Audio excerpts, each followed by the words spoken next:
Hello everyone, स्वागत है आप सभी का आज के इस सेशन में और मैं हूं आपका नेट वाला भैया।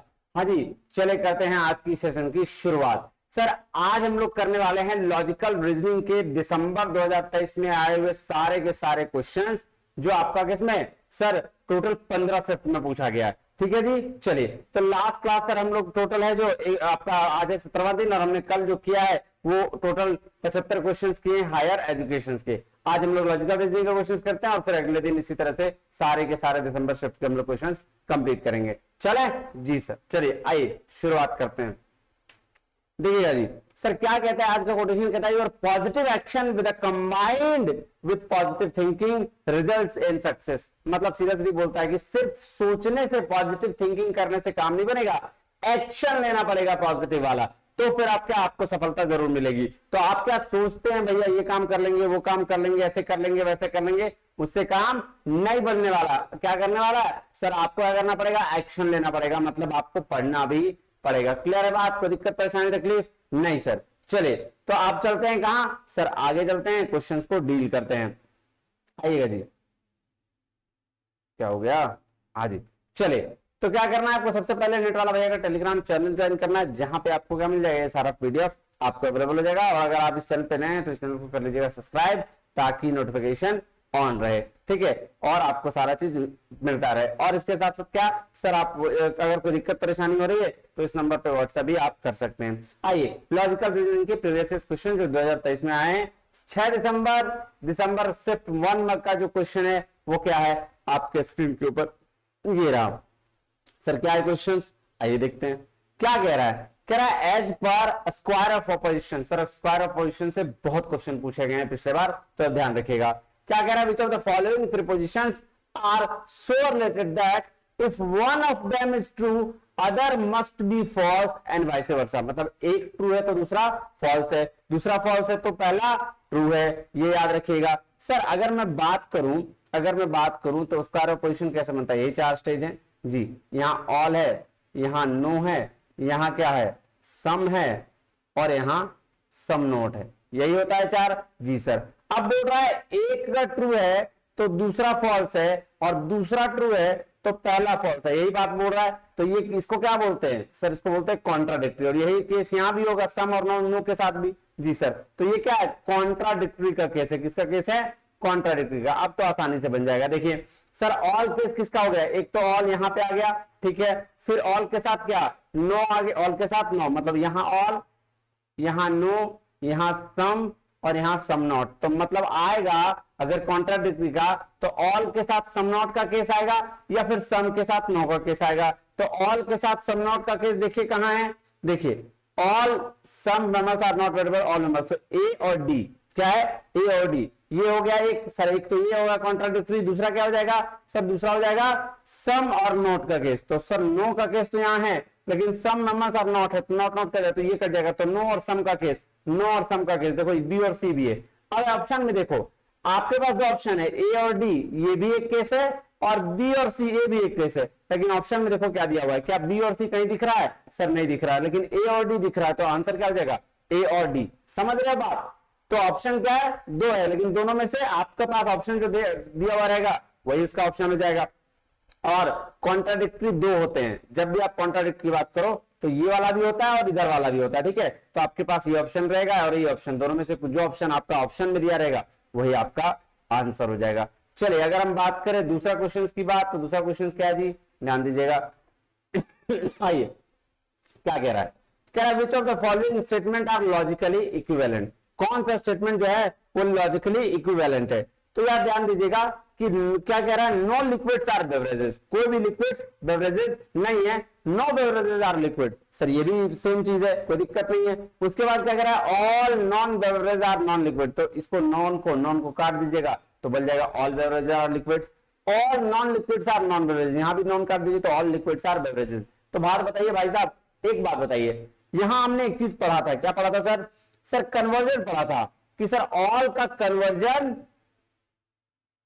नहीं हो सकता, मतलब ऑल के साथ जो स्टेटमेंट दिया गया उसको कन्वर्ट हम नहीं कर सकते। क्यों, ऑल का कन्वर्जन सम को फॉलो करता है। किसको फॉलो करता है, सम को फॉलो करता है, ठीक है। ऑल का कन्वर्जन सम के साथ होता है, नो का कन्वर्जन फॉलो करता है, नो का कन्वर्जन पॉसिबल है, ठीक है। तो इसीलिए यहाँ पे नो का जो कन्वर्जन है ए और बी, यही क्या हो जाएगा आपका आंसर हो जाएगा। सी और डी भी है, सी और डी में भी कन्वर्जन है, लेकिन अगर ऑल की जगह सम लिखा रहता तो भाई साहब यहाँ कन्वर्जन पॉसिबल होता, ऑल का कन्वर्जन पॉसिबल नहीं है। तो आंसर क्या हो जाएगा सर, आंसर हो जाएगा ए और बी। चलिए नेक्स्ट थर्ड पे आ जाए, देखिए थर्ड, जी सर थर्ड पे देख लेते हैं। चलिए क्या कह रहा है थर्ड, कह रहा है the statement some rectangles are not square, some rectangles are not square, some not का केस दिया हुआ है, given as true the according to the square of opposition which of the following statement can be immediately inferred to be false. बोल रहा भाई साहब some not का case है, ट्रू दिया हुआ है, फॉल्स बताइए। सम नॉट का केस मतलब ट्रू, ये देख लो, ये है सम नॉट का केस और ये ट्रू है, ठीक है। तो सबसे पहले फॉल्स क्या हो जाएगा, ये हो जाएगा, और ये क्या है, ये ऑल का केस है, तो ऑल रेक्टेंगल आर स्क्वायर्स, ये हो जाएगा सही आंसर। क्लियर है बात, कोई दिक्कत परेशानी तकलीफ नहीं सर कोई दिक्कत कोई परेशानी नहीं है, चले जी सर। नेक्स्ट चलते हैं, आ जाओ। क्या रहेगा क्वेश्चन, ध्यान से पढ़िएगा। क्वेश्चन कह रहा है more laws have been added on the books in the past 5 years। Past 5 years से आपके पास बहुत सारे क्या है लॉज ऐड किए गए, ठीक है, देन दे एवन बिफोर, जिससे पहले कभी नहीं हुआ था। Yet the number of crimes committed during the same period has significantly increased. तो ये कह रहा है भाई साहब जितना कानून बने हैं ना पिछले कुछ दिनों में, उतना ही नंबर क्या हुआ है, इंक्रीज हुआ है। तो सर इसको फॉल्स कॉज बोलेंगे। फॉल्स कॉज क्यों बोलेंगे, क्योंकि भाई साहब जब कानून बनेगा तो ये लॉ जो है क्या बोलते हैं इसको, क्राइम्स जो है वो तो कम होगा, तो फॉल्स कॉज है। किसका है सर, फॉल्स कॉज है। देखिए ये आपका जो इनफॉर्मल फैलेसी है ना, उससे क्वेश्चंस पूछा गया है, याद रखिएगा। अच्छा रेड हेरिंग क्या बोलता है, रेड हेरिंग ह्यूमर की बात करता है, ठीक है। जैसे स्टेटमेंट कुछ दे दिया, ऐसा लगेगा बहुत बड़ा, लेकिन ऐसा कुछ बात नहीं है। जो हम लोग बचपन में पढ़ाते थे ना, बचपन में कहते थे बच्चे लोग को कि बाबू तुम तो तरबूजा का दाना खा लिया, अब तो तुम्हारे पेट में तरबूजा निकल जाएगा। सुनने में बड़ा लग रहा है, कुछ भी नहीं। स्ट्रॉन्ग मैन होता है strong week fallacy. Strong week fallacy कहने का मतलब हुआ कि जब आप सामने वाले की पोजीशन को डिपेक्ट कर देते हो अपनी बातों को बढ़ाकर रखकर। जैसे दो इंसान है, एक इंसान कुछ भी नहीं बोल रहा, चुपचाप रह रहा है, दूसरा इंसान उसको इतना इतना अपने बातों में बढ़ा देगा कि वो फिर उस बात को मान जाएगा, तो उसको बोलते हैं स्ट्रॉन्ग वीक फैलेसी, जिसको स्ट्रॉमैन है। स्लिपरी स्लोप होता है, पहला स्टेटमेंट सही है, दूसरा उसके बाद वाला सारा गलत है। जैसे दारू नहीं पीना चाहिए, है ना, दारू नहीं पीना चाहिए क्योंकि इससे लिवर खराब होता है, तो पहले तो ठीक है, दारू नहीं पीना चाहिए क्योंकि लिवर खराब होता है, और लिवर खराब होने से तो इंसान मर जाता है, मरने के बाद कुछ और उसको भूंजा जाता है कढ़ाई में, ऐसा कुछ। तो ये क्या है, स्लिपरी स्लोप है, याद रखिएगा। चलिए नेक्स्ट क्या, नेक्स्ट है गिवन। अब देखिए उसके बाद क्या कह रहा है कह रहा है गिवन बिलो 2 स्टेटमेंट, 2 स्टेटमेंट दिया गया है, ठीक है। हाँ जी सर, 2 स्टेटमेंट दिया गया, क्या क्या बोल रहा है ये ध्यान से समझिएगा। आइए कह रहा है according to Indian school of logic, Nyaya philosophy की बात कर रहा है ये, कि न्याय फिलोसफी में क्या कह रहा था, argument sound is eternal because it is audible is a fallacies. बिल्कुल सही बात है भाई, इसमें गलत क्या है, कोई गलत बात है नहीं सर, कोई गलत बात नहीं है। क्या कह रहा है, न्याय फिलोसफी में जो साउंड एटर्नल है क्योंकि ये ऑडिबल है, ये क्या फैलेसिस मतलब फैलेसी है, ठीक है, बिल्कुल सही बात है। कौन सी फैलेसी है भाई, ये सत्य प्रतिपक्षा फैलेसी में आता है। किसमें आता है, सत्य प्रतिपक्षा में। क्या कह रहा है दूसरा, according to classical Indian school of logic argument sound is eternal because it is audible commits the fallacy of irregular middle where the middle term is too wide. नहीं, गलत बात सर, मिडिल टर्म क्या है sir, to narrow होगा, है ना, तो ये तो दूसरा गलत हो जाना चाहिए। पहला क्या, पहला सही, दूसरा क्या सर, दूसरा गलत, तो यानी कि थर्ड नंबर आंसर। चलो उसके बाद है 6 दिसंबर शिफ्ट 2 में क्वेश्चन आ रहा हो, क्या बोल रहा है देखते हैं। क्या कह रहा है, as per the square of opposition, square of opposition की बारे में बोल रहा है, which of the following propositions are contradictory. Contradictory मतलब ये वाला केस याद रखिएगा, ये वाला हमेशा इसको याद रखिए, ये है ऑल, ये है नो, सॉरी ये है नो, ये है सम, और ये है सम नॉट का केस। ये 4 याद रखिएगा, हमेशा बनेगा। कॉन्ट्राडिक्टरी क्या होगा, ऑल और सम नॉट का केस, सम और नो का केस, यही दो कॉन्ट्राडिक्टरी है। देखिए ऑल और सम नॉट कौन सा है, ऑल मतलब ए और सम नॉट मतलब ये ए और डी। सर ए और डी इसमें है ही नहीं, तो दूसरा केस क्या हो जाएगा, सम और नो का केस, यानी बी और सी। तो बी और सी आंसर दिया हुआ है, देखो हाँ बी और सी आंसर है, तो आंसर क्या हो जाएगा, बी और सी। क्या हो जाएगा, बी और सी। क्लियर है बात। कॉन्ट्राडिक्टरी में 2 ऑप्शन होंगे आपके पास, एक ऑप्शन आपके जो देखो यहाँ पे जब कॉन्ट्राडिक्टरी बनाओगे ना तो आपके पास दो ऑप्शन होंगे, ये वाला, ठीक है, लेकिन आपका जो आंसर दिया होगा, जो आपको चूज करने के लिए कहा जाएगा, वो या तो ये और ये दिया रहेगा या फिर ये और ये दिया रहेगा। तो आपको क्या चुनना है, जो आपका ऑप्शन में दिया रहेगा उसी को चुन लेना है। क्लियर है बात जी सर। चलिए क्वेश्चन नंबर 7 में आते हैं। क्या कह रहा है question number 7, which of the following statement are logically equivalent। अब लॉजिकली इक्विवेलेंट की बात कर रहा है तो कौन सा चीज है, देखो आ जाओ सर। कहता है all non apes are non monkeys, तो नॉन को पहले काट दो तो हो जाएगा ऑल एप्स आर मंकीज, ठीक है। No apes are non monkeys, देखो no apes are non monkeys, ठीक है, और no monkeys are non apes. तो भाई साहब ये क्या, नो का कन्वर्जन पॉसिबल है, ऑन का कन्वर्जन पॉसिबल नहीं है, तो इसलिए आंसर क्या देगा, बी और सी। अभी मैंने बताया था नो का कन्वर्जन पॉसिबल है लेकिन ऑल का कन्वर्जन पॉसिबल नहीं है, तो आंसर क्या हो जाएगा, बी और सी। चलिए नेक्स्ट चलें, आ जाओ सर क्वेश्चन नंबर 8 पे आते हैं। क्या कह रहा है क्वेश्चन नंबर 8, ध्यान से देखिए। कह रहा है एज पर square of opposition if the statement all apes are mammals is given a true, all वाला केस है वो ट्रू है, which of the following statement can be immediately inferred to be false। अब देखो यहां ध्यान से देखो, बोला ऑल वाला जो स्टेटमेंट है ना वो ट्रू है, तो फॉल्स कौन होगा, फॉल्स एक ये होगा, ठीक है। ऑपोजिट वाला सम नॉट वाला केस क्या होगा, फॉल्स हो जाएगा। जब ये ट्रू तो ये फॉल्स, और फॉल्स हमेशा अपवर्ड जाता है तो ये भी फॉल्स हो जाएगा। देखो क्या क्या हो जाएगा, ये देखो, मतलब नो वाला केस एक हो जाएगा और एक सम नॉट वाला केस फॉल्स हो जाएगा। यहां समझ में आया, क्या बोल रहा है, ऑल एप्स आर मैमल्स, मतलब ऑल वाला ट्रू है, ऑल वाला केस क्या है, ट्रू है, तो फॉल्स क्या हो जाएगा, सम नॉट वाला। और हमने पढ़ा है रूल्स में कि जो फॉल्स होता है अपवार्ड जाता है, ऊपर की ओर जाता है, तो ये भी फॉल्स, यानी कि सम नॉट और नो वाला जो होगा स्टेटमेंट वो फॉल्स होगा। ये देखो सम नॉट और नो वाला स्टेटमेंट फॉल्स है ना, आंसर हो गया ए और डी। क्लियर है बात। चलो नेक्स्ट चलते हैं। क्या कह रहा है, either you let me go, या तो तुम मुझे जाने दो, ठीक है, गो टू वेगास, कहां, लॉस वेगास, ठीक है, फॉर अ वेकेशन, और I will be miserable for the rest of my life, या तो फिर मैं गायब हो जाऊंगी, है ना। I am sure you don't want to see me miserable, so you have a clear decision to allow me to go a vacation for Las Vegas. तो भाई साहब इसको बोलते हैं फॉल्स डाइकोटोमी, इसको क्या बोलते हैं, फॉल्स डाइकोटोमी। यहां पे क्या होता है फॉल्स ये भी एक तरह का इनफॉर्मल फैलेसी है, जिसमें क्या होता है, आप सामने वाले को दो ऑप्शन देते हो, दो ऑप्शन में जो एक ऑप्शन इसको सेलेक्ट करना पड़ता है, जब एक सेलेक्ट हो जाता है दूसरा ऑटोमेटिकली रिजेक्ट हो जाता है। तो यहां भी उसने एक ऑप्शन दिया कि भैया या तो मुझे लॉस वेगास छुट्टी पे जाने दो, नहीं तो मैं गायब हो जाऊंगी, तो मुझे तुम गायब होना तो नहीं चाहोगे, इसलिए मैं क्या वहीं पे चले जाती हूँ। तो एक ऑप्शन उसने चुन लिया तो दूसरा ऑटोमेटिकली रिजेक्ट हो गया, तो इसलिए बोलते हैं इसको फॉल्स डाइकोटोमी, ठीक है, याद रखिएगा, ठीक है। चलिए नेक्स्ट है क्वेश्चन नंबर 10। क्वेश्चन नंबर 10 क्या बोल रहा है, याद रखिएगा। क्वेश्चन नंबर 10 ध्यान दीजिएगा, कह रहा है दो, एक असर्शन है और एक रीजन है, दूसरा रीजन है, असर्शन और रीजन दिया गया। According to classical Indian view of logic the argument fire is called because it is the substance is fallacy, है ये फैलेसी है ना। ये अनुमान वाला जो फैलेसी था ना 5 वाला, वो फैलेसी है इसमें।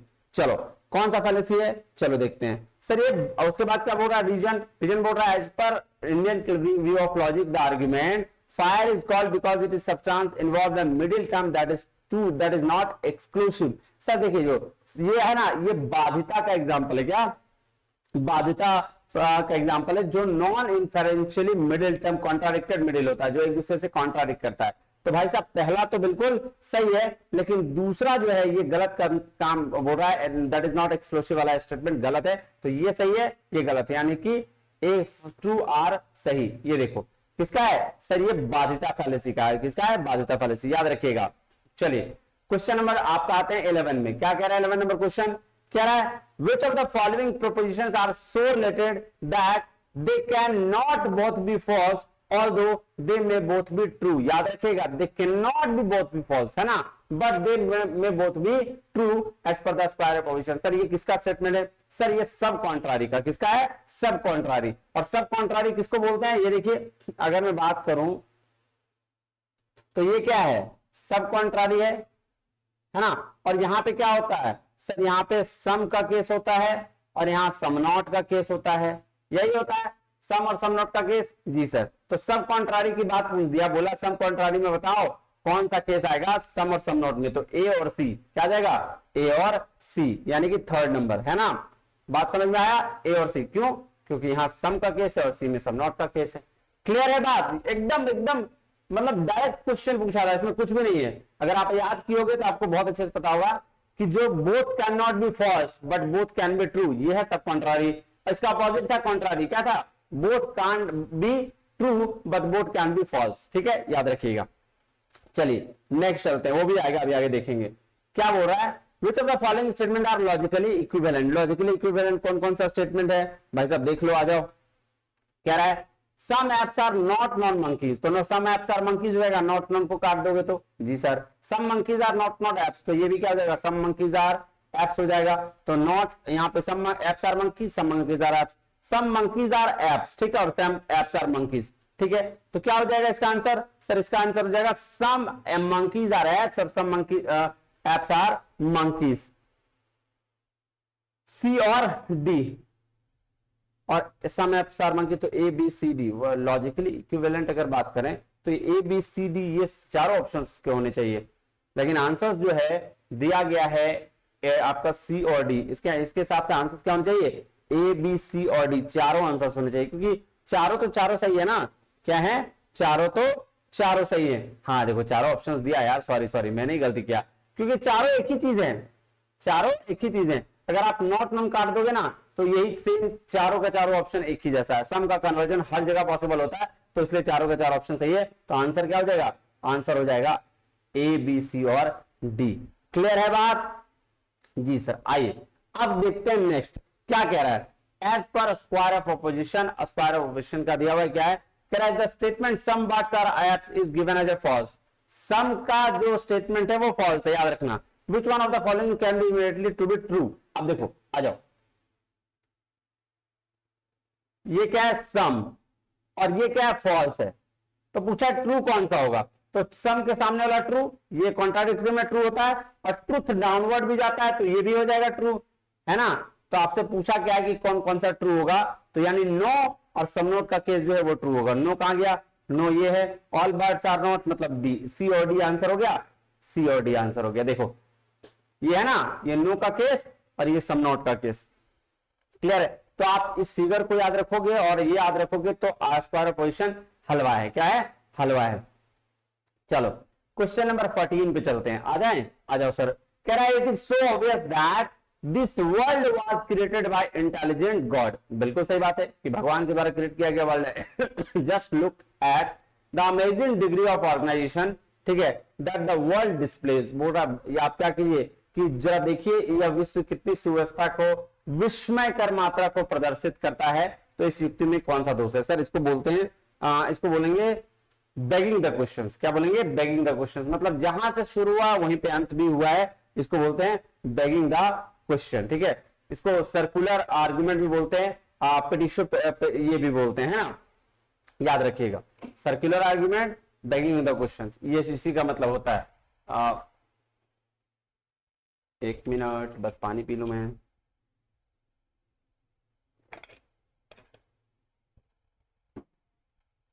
चलिए हो गया, चलिए नेक्स्ट चलते हैं। क्वेश्चन नंबर 15 पे आते हैं।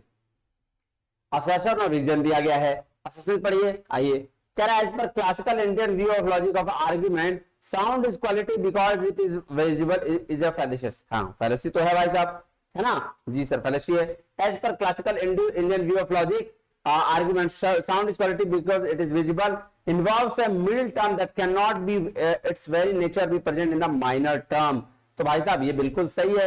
और ये किसकी बात कर रहा है? सर ये स्वरूप सिद्धा की बात कर रहा है। अगर आप स्वरूप सिद्धा को देखोगे तो ARR ट्रू भी है और ये करेक्टली एक्सप्लेनेशन ए का है ना, याद रखिएगा। स्वरूप सिद्धा में एग्जाम्पल दिया गया है।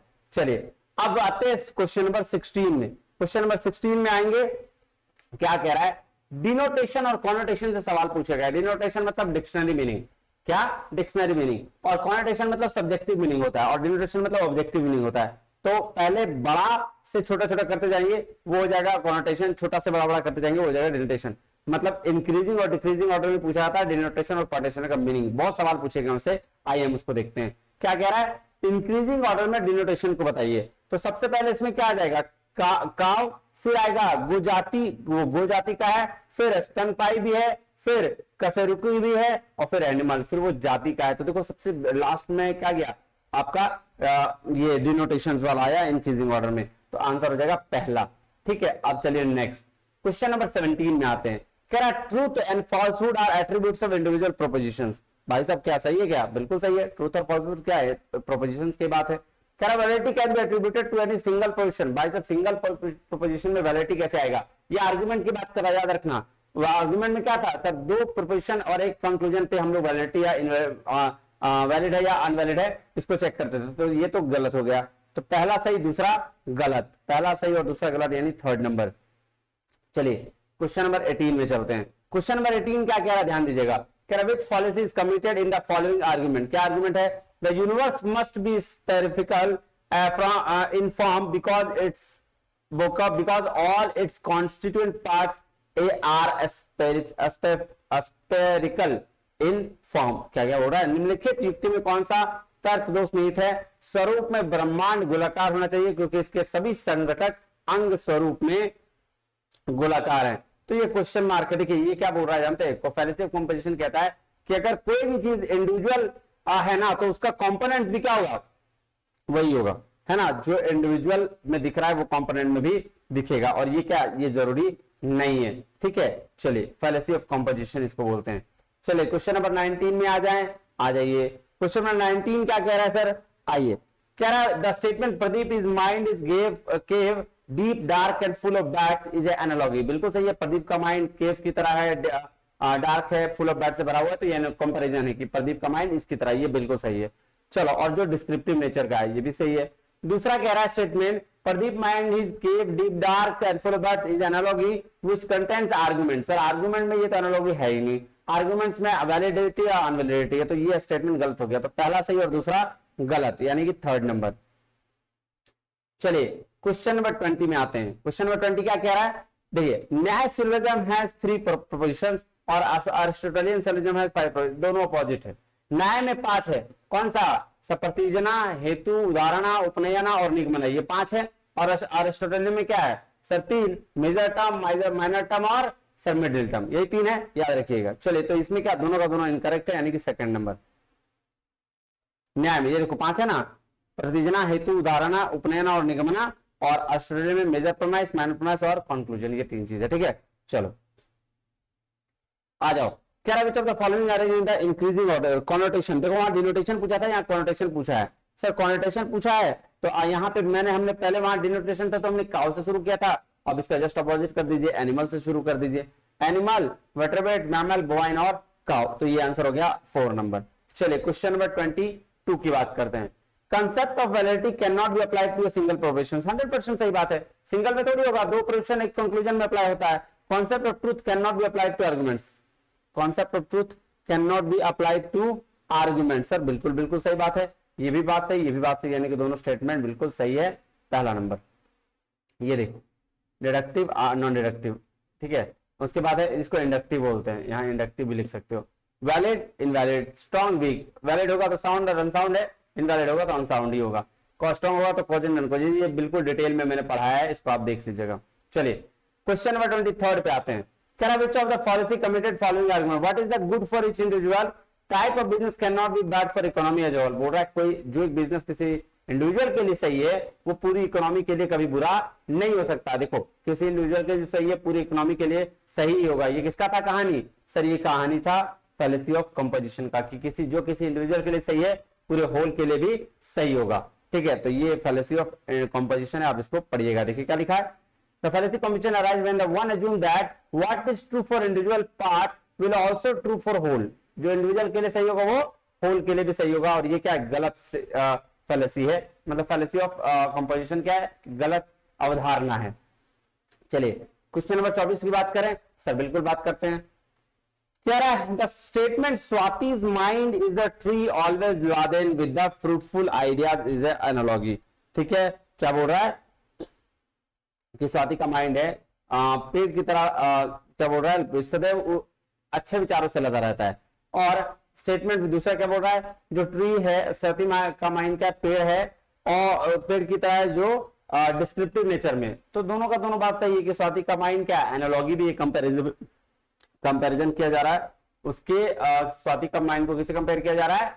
फ्रूटफुल, मतलब पेड़ों से लदे हुए विचारों से लेकर, है ना, उससे किया जा रहा है। देखो स्वाति का मन एक वृक्ष है जो सदैव उर्वर और विचारों से लदा रहता है, तो ये क्या कंपैरिजन है, दोनों का दोनों स्टेटमेंट बिल्कुल सही है, पहला नंबर। क्वेश्चन नंबर 25 में आते हैं। क्वेश्चन नंबर 25 क्या कहता है, ध्यान समझिए क्या कह रहा है। Sir among 5 propositions in Nyaya solution the first pratijna coincide with the fifth nigamana. ये बात सही है, पहला प्रतिजना, प्रतिजना हेतु धारणा उपनयन और निगमना, निगमना 5वां में आता है, पहला तो सही है। अमॉन्ग द 5 प्रोपोजिशन न्याय सॉल्यूशन में सर हेतु सेकंड में आता है, फोर्थ में उपाय आता है, ये भी बात बिल्कुल सही है, दोनों का दोनों स्टेटमेंट सही है। क्यों, प्रतिजना हेतु धारणा उपनयन और निगमना, ये बात 5 न्याय फिलॉसफी में आते हैं। ये देखो प्रतिजना हेतु, तो ये पहला था, ये 5वां था, ये दूसरा था, ये चौथा था, दोनों स्टेटमेंट में यही बात कही गई है। चलो क्वेश्चन नंबर 26, क्वेश्चन नंबर 26 में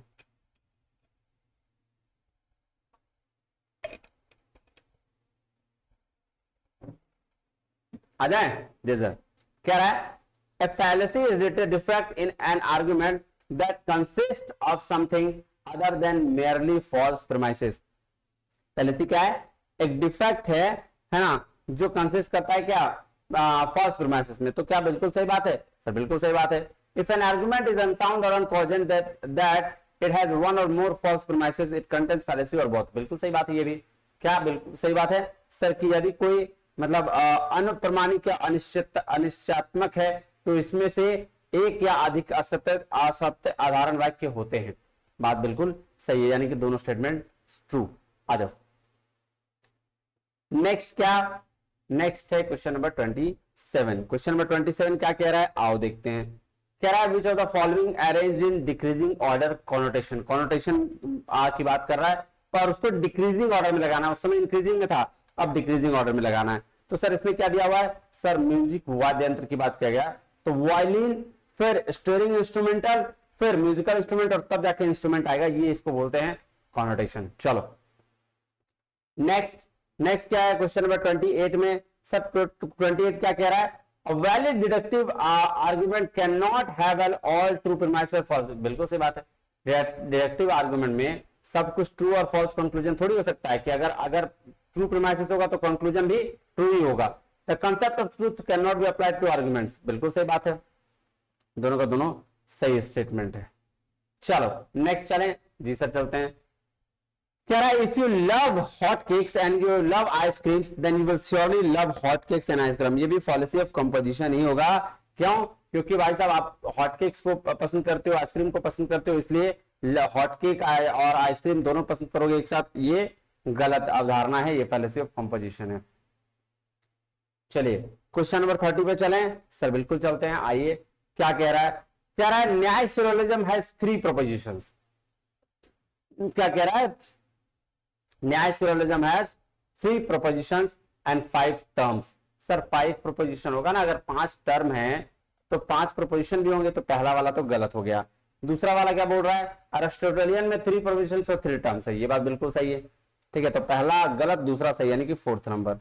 चलिए क्वेश्चन नंबर 31 आ जाओ, क्या कह रहा है देखते हैं। कह रहा है the following statement are so related that if one of them is false, अगर एक से गलत है, other must be true, even both of them can be true, even both of them can be true, both of them can be true, तो ये था ना both of them can be true, कौन सा था, both can't be false but both can be true, both can be true आ गया, both can't be false था। किसकी बात कर रहा है ये, सर सब कॉन्ट्रारी की बात कर रहा है। किसकी बात कर रहा है, सब कॉन्ट्रारी की। अगर सब कॉन्ट्रारी की बात करें तो कौन कौन सा, सम वाला स्टेटमेंट था और सम नॉट वाला स्टेटमेंट था, यही स्टेटमेंट था सब कॉन्ट्रारी में, देख लो कहां है, सम वाला स्टेटमेंट और सम नॉट वाला, ए और बी, यही होगा इसका आंसर, ए और बी, ठीक है।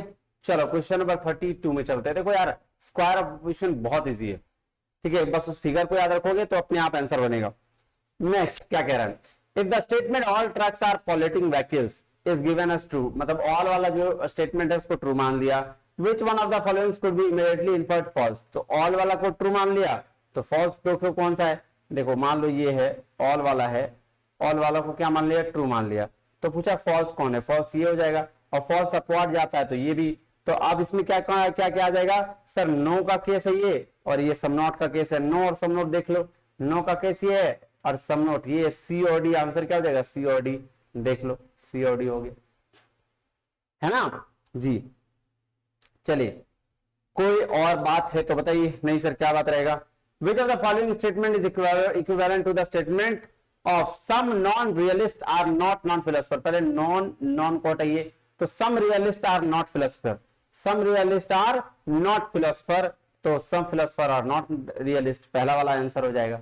कन्वर्जन तो अलाउड ही है ना। चलो आ जाओ।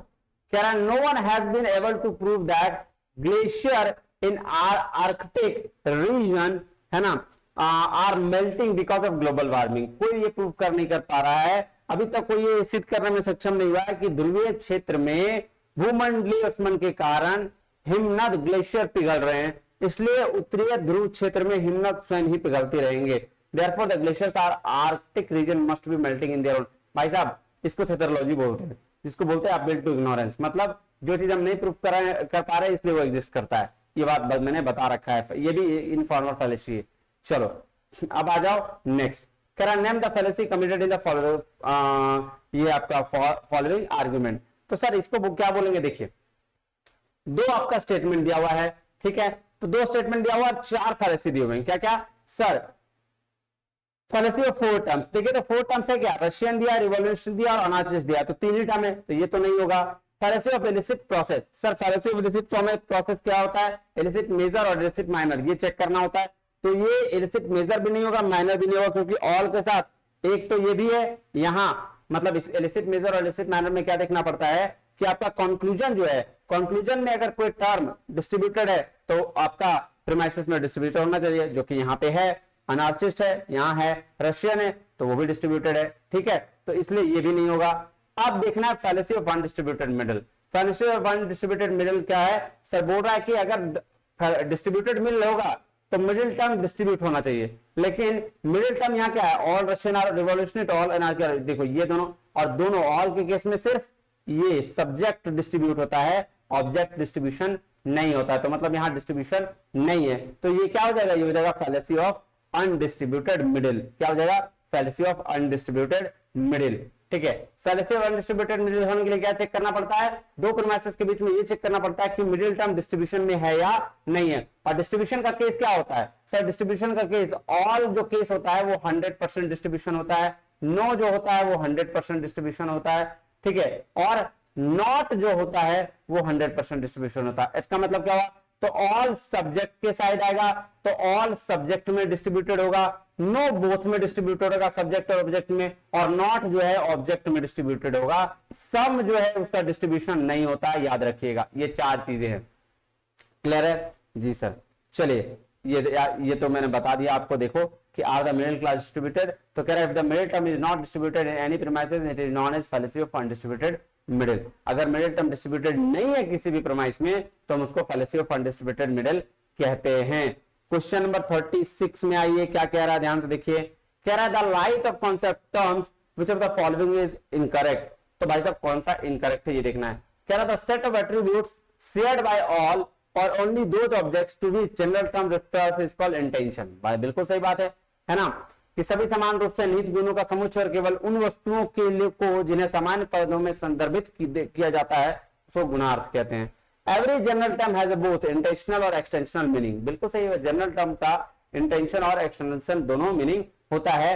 Extension of a term determines intention, बिल्कुल भी नहीं है, गलत बात। टर्म्स में हैव, तो पूछ रहा है गलत कौन है, टर्म्स में have different intention but have some same extension, ये बात बिल्कुल सही है। तो सी क्या होगा आपका आंसर हो जाएगा इसके लिए यहाँ पे, क्योंकि ये तीनों सही है, पूछा है गलत कौन सा है ना, तो गलत ये वाला है, इसीलिए आंसर क्या हो गया, सी हो गया।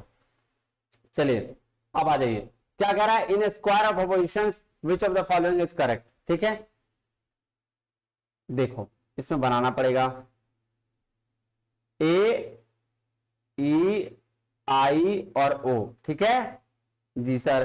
कह रहा है ए अगर फॉल्स है, ए अगर फॉल्स है तो ओ अनडिटरमाइंड है। ओ अनडिटरमाइंड कैसे हो सकता है, जब ये ए फॉल्स है तो ये ट्रू होगा 100%, कॉन्ट्राडिक्टरी में है तो गलत हो गया।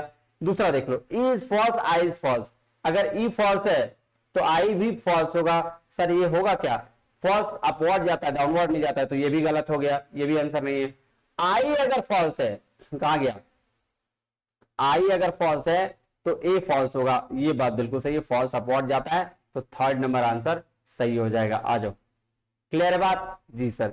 चलिए, इन द कॉन्टेक्स्ट ऑफ अनुमान, इन्फ्रेंस की बात कर रहे हैं, the presence of middle term in the minor term, इसको बोलते हैं पक्ष धर्माता। अगर ये मिडिल टर्म का माइनर टर्म में प्रेजेंस है तो उसको हम पक्ष धर्माता बोलते हैं, और मिडिल टर्म का अगर मेजर टर्म में प्रेजेंस है तो उसको हम व्याप्ति बोलते हैं। क्या बोलते हैं, व्याप्ति, याद रखिएगा। चलिए क्वेश्चन नंबर 39 में चलें। सर बिल्कुल चलिए, आइए, कोई दिक्कत परेशानी तकलीफ नहीं है। कह रहा which of the following is incorrect in the light of inductive argument, inductive argument में कौन सा इनकरेक्ट है। कह रहा the premise are true then conclusion is probably true, 100% सही बात है। Conclusion follows the probably from the premises, ये भी बात बिल्कुल सही है। कह रहा है it is unlikely for the premises to be true and conclusion false, बोलता ऐसा हो ही नहीं सकता, बोल रहा है कि प्रीमाइसेस को ट्रू है और कंक्लूजन फॉल्स हो जाए, ऐसा नहीं, तो ये भी बात बिल्कुल सही कह रहा है। डी क्या कह रहा है, it is impossible for all the premises to be true and conclusion false, ये इम्पॉसिबल है, नहीं इम्पॉसिबल तो नहीं है, इंडक्टिव के केस में इम्पॉसिबल नहीं है, डिडक्टिव के केस में इम्पॉसिबल है, ठीक है, तो यानी डी हो जाएगा आपका आंसर। क्लियर है जी सर। एनालॉगी किसको बोलते हैं, एनालॉगी मतलब कंपैरिजन, और कंपैरिजन बोलते हैं उपमिति को, किसको बोलते हैं, उपमिति को, न्याय में है। चलिए आइए, कह रहे in order to know if the argument is deductive और इंडक्टिव, इंडक्टिव हो या डिडक्टिव हो, out of the 4 given test, 4 test में which one applies the following example, Alan is a father therefore Alan is a male। Sir ऐसा कुछ है, अलान father है तो अलान मेल होगा, तो इसके लिए स्ट्रिक्ट नेसेसिटी टेस्ट कह सकते हैं, इसको क्या बोलते हैं, स्ट्रिक्ट नेसेसिटी टेस्ट। अब देखिए, pick the correct observation of the following argument, क्या बोल रहा है, बोल रहा है ऑल डॉग्स आर कैट्स, सारे डॉग्स क्या हैं, कैट्स हैं, ऑल कैट्स आर व्हेल्स, और cats are whales, therefore all whales are dogs. देखो भाई साहब, सबसे पहले तो ये गलत दिया हुआ है, तो ये वैलिड आर्गुमेंट तो हो नहीं सकता, ठीक है, तो वैलिड वाला काट दो। It is invalid argument contain false premise and true conclusion, नहीं सर, कंक्लूजन तो गलत नहीं, फॉल्स प्रीमाइस नहीं। देखो ये कंक्लूजन भी गलत है और प्रीमाइसेस भी गलत है, तो ये होगा वैलिड आर्गुमेंट, इनवैलिड आर्गुमेंट, जहां प्रीमाइसेस भी फॉल्स है और कंक्लूजन भी गलत है, याद रखना।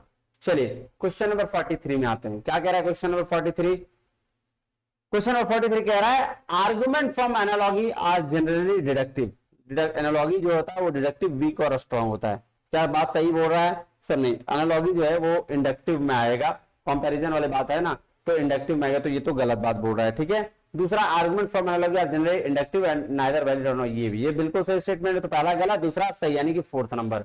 चलो, कह रहा है in the light of syllogistic argument which of the following are incorrect, देखो क्या इनकरेक्ट है, क्वेश्चन नंबर 44 में कह रहा है the predicate of term conclusion is major term, तो बात तो बिल्कुल सही है, प्रेडिकेट को मेजर टर्म कहते हैं, सब्जेक्ट टर्म जो है कंक्लूजन का माइनर टर्म होता है, बिल्कुल सही है। Middle term must occur only once पर, ऐसा कोई बात जरूरी नहीं है, the middle term must be distributed at least once. Sir ये सब डिस्ट्रीब्यूशन का है, तो इसमें क्यों घुसेड़ रहे हो झूठ मूठ का। सर सी और डी क्या हो जाएगा, इसका आंसर हो जाएगा, इसके लिए गलत हो जाएगा। चलिए क्वेश्चन नंबर 45 पे चलते हैं, हमने भाई साहब 45 क्वेश्चन 44 क्वेश्चन कर लिए। आइए, कह रहा है arrange the following group of terms in order of increasing extension, ठीक है, तो भाई साहब जिस हिसाब से एक्सटेंशन है, कह रहा है शब्द समूहों को वस्तत्व क्या आरोही क्रम में व्यवस्थित कीजिए, छोड़ दीजिए यार, इंक्रीजिंग और एक्सटेंशन की बात कर रहा है, तो उस हिसाब से इसको कर लेते हैं। आ जाओ, सबसे पहले क्या होगा, तो सबसे पहले आपका होगा टाइगर है, ठीक है, फिर वो फिलाइन है, ठीक है, फिर वो आपका है ममाल, और फिर हो जाएगा एनिमल है वो, ठीक है, सबसे पहले टाइगर है, फिर फिलाइन है, फिर मैमल है, फिर निसी या बेडी, आंसर हो जाएगा 1st नंबर। आ जाओ, क्वेश्चन नंबर 46 की बात कर रहा है, किसकी बात कर रहा है, 46 की बात कर रहा है। आ जाओ, 1 मिनट पानी पी लिया जाए।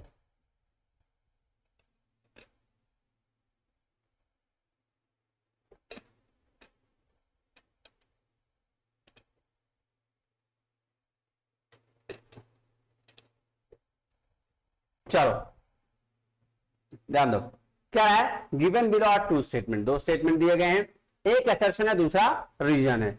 असर्शन क्या कह रहा है, ध्यान से पढ़ते हैं, आ जाओ। कह रहा है इन एन इंडक्टिव आर्ग्यूमेंट, एक इंडक्टिव आर्ग्यूमेंट में truth of the premises does not show that the conclusion must be true. बात बिल्कुल सही है, इंडक्टिव में क्या है, प्रीमाइसेस कभी नहीं बताएगा कि कंक्लूजन सही है या गलत है, क्योंकि वो प्रोबेबिलिटी वाला बात हो जाता है। ठीक है, चलो। कह रहा है समथिंग हैज रिपीटेडली हैपेंड, अगर कुछ रिपीटेडली हुआ है in the past, it makes that highly probable that same thing will happen again in the future in the same circumstances but does not ensure it।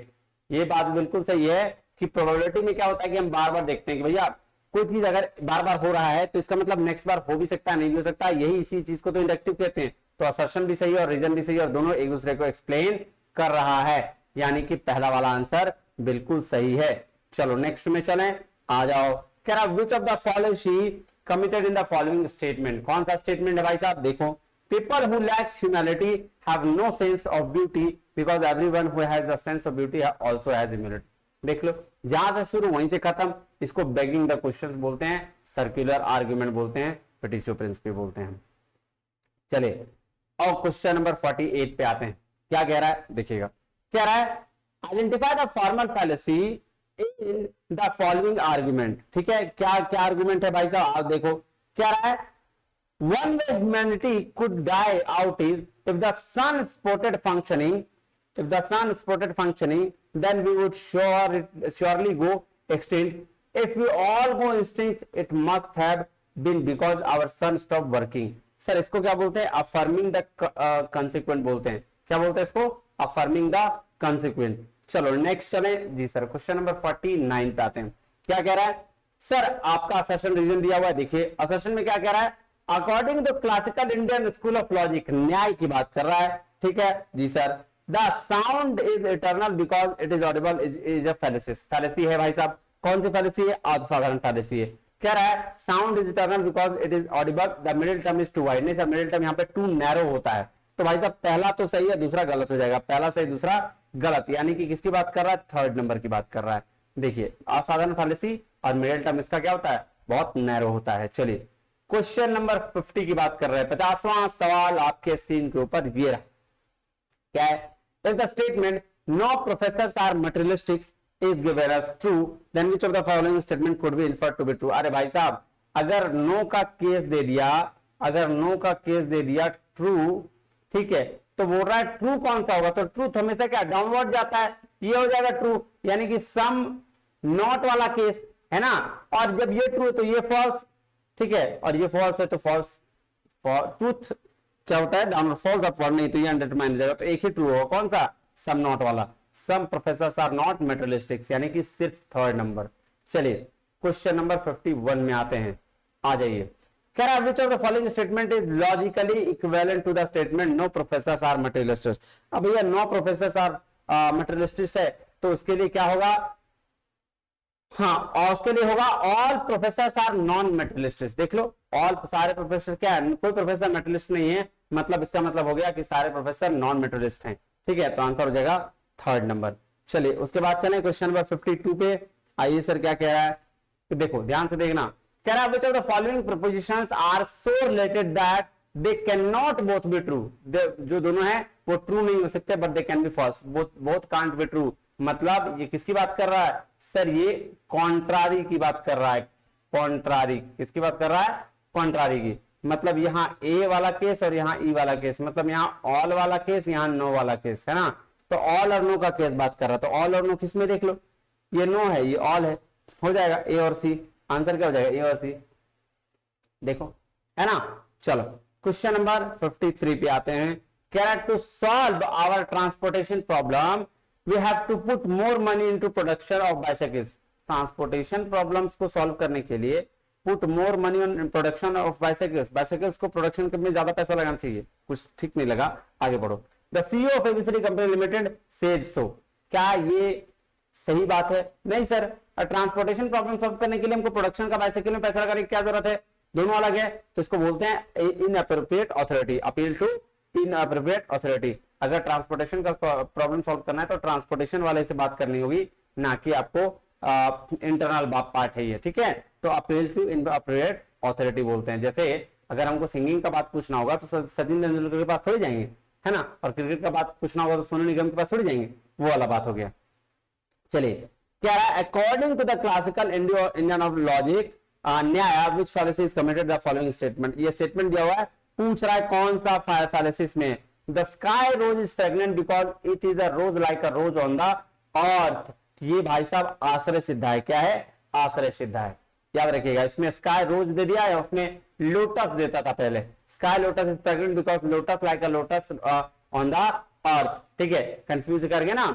चलो उसके बाद है 13 दिसंबर का question number 55, आ जाओ देखें सर, बिल्कुल देखेंगे क्या कह रहा है, अरेंज द, भाई साहब इंक्रीजिंग एक्सटेंशन में अरेंज करना है इसको।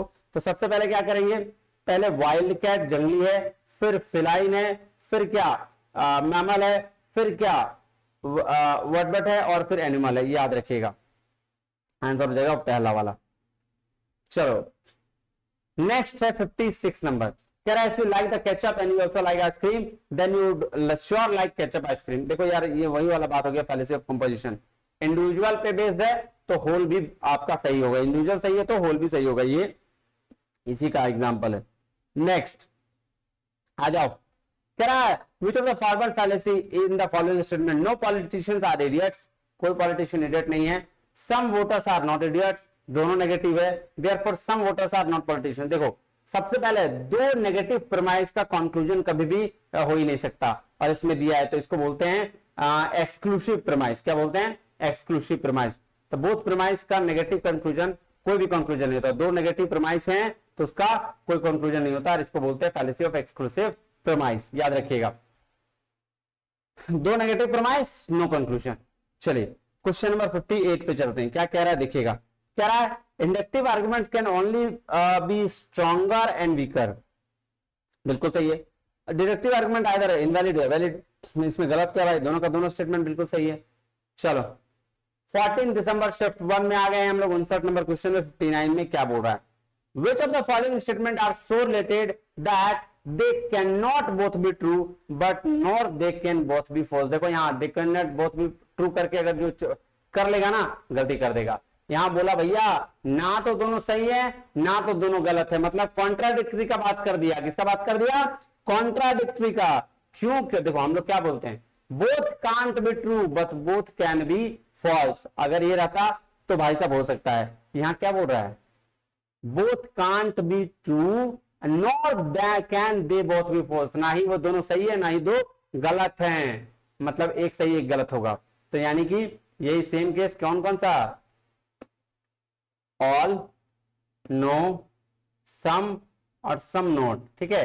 तो ये एक ऑल के साथ सम नोट का केस ढूंढ लो, ऑल और सम नोट, यानी कि ए और सी, ए सी दिया हुआ है नहीं दिया हुआ तो बी और डी होगा, सम के साथ नो का केस, सम के साथ नो का केस, यानी कि बी और डी, ये दिया हुआ है बी और डी आंसर भी है, तो आंसर हो गया, कोई बात ही नहीं है यार, कॉन्ट्राडिक्टरी केस है। चलो क्वेश्चन नंबर 60 पे आते हैं, क्या कह रहा है, कह रहा है which of the following statement is logically equivalent to the statement all rectangles are polygon, ठीक है।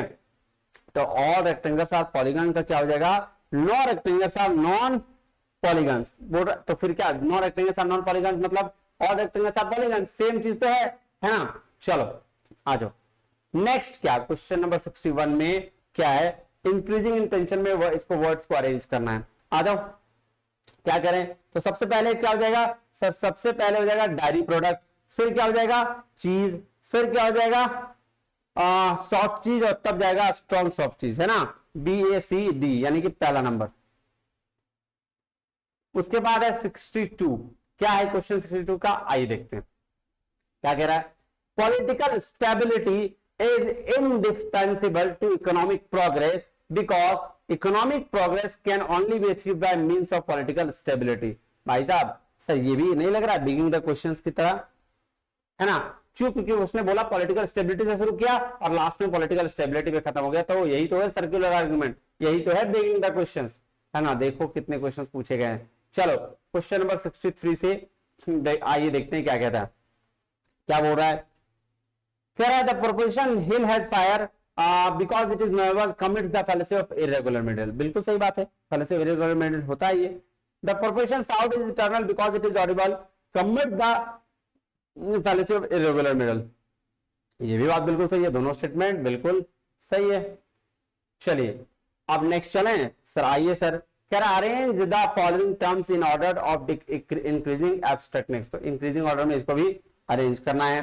क्या कह रहा है, पहले कर रहा है एंड्रॉइड फोन होगा, फिर होगा मोबाइल टेलीफोन, फिर होगा टेलीफोन, फिर होगा कम्युनिकेशन डिवाइस, तो क्या हो जाएगा BADC। ये कुछ भी नहीं है, बेसिक चीज है कॉनोटेशन और डिनोटेशन का, और इसलिए इसमें कुछ ज्यादा बता नहीं रहा हूं।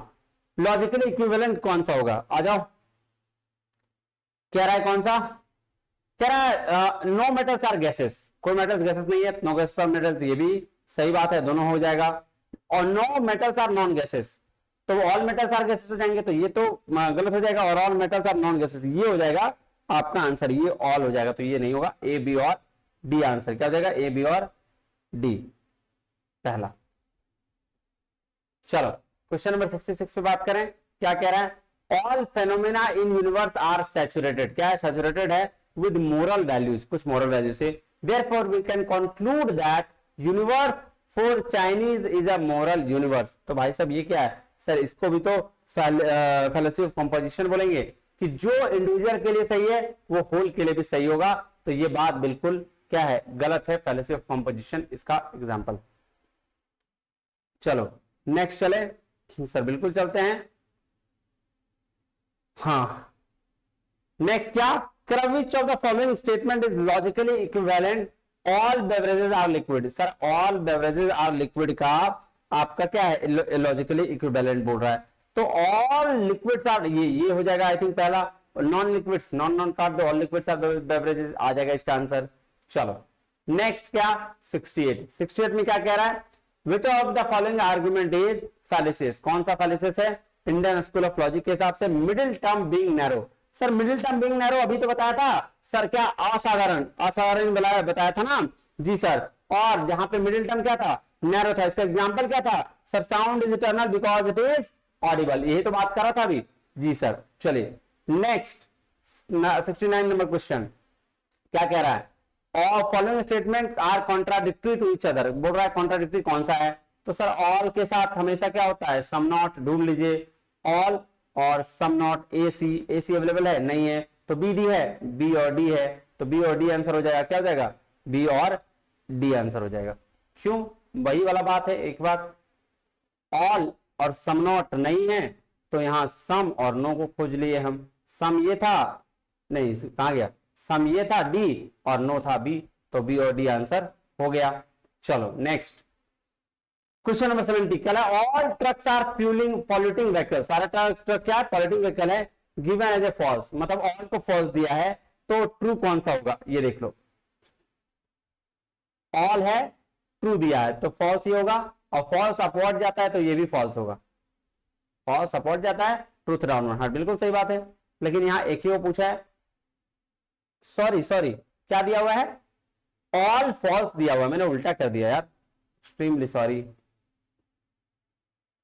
आ जाओ, ऑल क्या दिया हुआ है, फॉल्स दिया हुआ है ना, all trucks are polluting given as a false, तो ये फॉल्स दिया हुआ है, तो पूछा गया ट्रू कौन सा होगा, तो सर ये ट्रू होगा, कौन ट्रू होगा, ये सम नॉट वाला केस, सम नॉट कहां है, सही है, दूसरा नंबर।